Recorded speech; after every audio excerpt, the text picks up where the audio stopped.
Steve Jobs adalah kekuatan alam. Dia muncul di dunia teknologi dengan semangat pemberontak dan keinginan yang membara untuk mengubah dunia.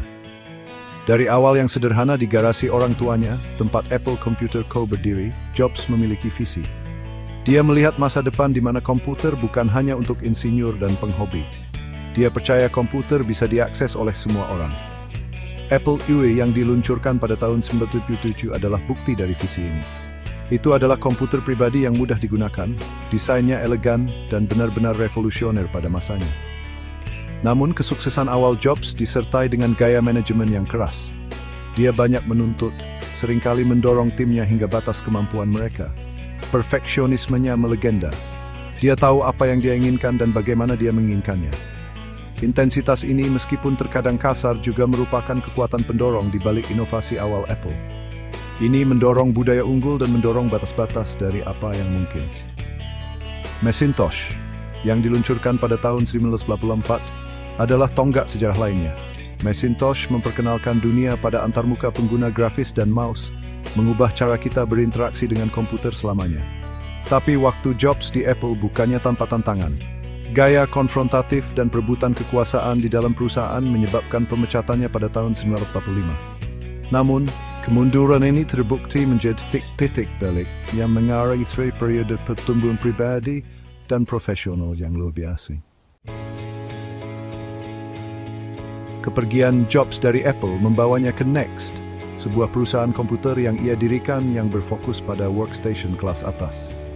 Meskipun Next tidak mencapai tingkat kesuksesan komersial yang sama seperti Apple, selama waktu inilah Jobs mulai matang sebagai seorang pemimpin. Dia mempelajari pentingnya kerja tim, pendelegasian, dan visi jangka panjang. Dia juga mulai menyempurnakan estetika desainnya, elemen kunci yang nantinya akan menentukan kebangkitan Apple. Pada periode inilah, Jobs mengakuisisi Pixar, sebuah studio animasi kecil yang kemudian merevolusi pembuatan film animasi. Kesuksesan Pixar dengan film-film seperti Toy Story, A Bug's Life, dan Finding Nemo mengajarkan Jobs kekuatan bercerita dan pentingnya membina lingkungan kreatif di mana bakat dapat berkembang. Pengaruh Pixar pada Jobs meluas keluar animasi. Ini membentuk pemahamannya tentang membangun merek dan berhubungan dengan audiens pada tingkat emosional. Pelajaran yang dipetik di luar Apple ini terbukti sangat berharga setelah dia kembali pada tahun 1997. Apple pada saat itu berada di ambang kehancuran. Jobs dengan fokus barunya dan keyakinan teguh pada kekuatan desain dan inovasi mengatur salah satu perubahan haluan paling luar biasa dalam sejarah bisnis. Di bawah kepemimpinan Jobs, Apple mengalami kebangkitan. Dia merampingkan lini produk, berfokus pada beberapa area utama di mana Apple benar-benar dapat unggul. iMac yang diluncurkan pada tahun 1994 adalah tanda pertama dari era baru ini. iMac sangat berbeda dari kotak-kotak berwarna krem yang mendominasi pasar PC. iMac penuh warna, ramping dan menyenangkan, langsung memikat imajinasi publik. Obsesi Jobs terhadap desain bukanlah sesuatu yang dangkal. Dia percaya bahwa desain bukan hanya tentang bagaimana tampilan suatu produk, tetapi juga bagaimana cara kerjanya dan bagaimana perasaan orang-orang saat menggunakannya. Dia terkenal dengan ucapannya, desain bukan hanya tentang tampilan dan rasa, desain adalah tentang cara kerjanya. Filosofi ini terbukti di setiap produk yang dirilis Apple di bawah pengawasannya. iPod, iTunes, iPhone, dan iPad bukan hanya keajaiban teknologi, melainkan objek yang dirancang dengan indah yang terintegrasi mulus ke dalam kehidupan manusia.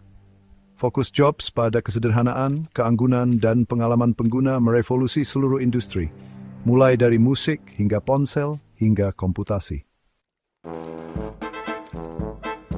Steve Jobs meninggal dunia pada tahun 2011, tetapi dampaknya pada industri teknologi dan dunia sangat besar. Dia meninggalkan sebuah perusahaan yang terus berinovasi dan menginspirasi, didorong oleh prinsip-prinsip keunggulan desain, dan berpusat pada pengguna yang sama dengan dia perjuangkan. Lebih dari sekadar produk, Jobs meninggalkan warisan keberanian, kreativitas, dan pengejaran kesempurnaan yang tanpa henti. Dia menunjukkan kepada dunia bahwa teknologi bisa menjadi indah, intuitif, dan sangat personal. Dia menginspirasi generasi pengusaha dan inovator untuk berpikir berbeda, untuk menantang status quo, dan berusaha untuk membuat perubahan di dunia.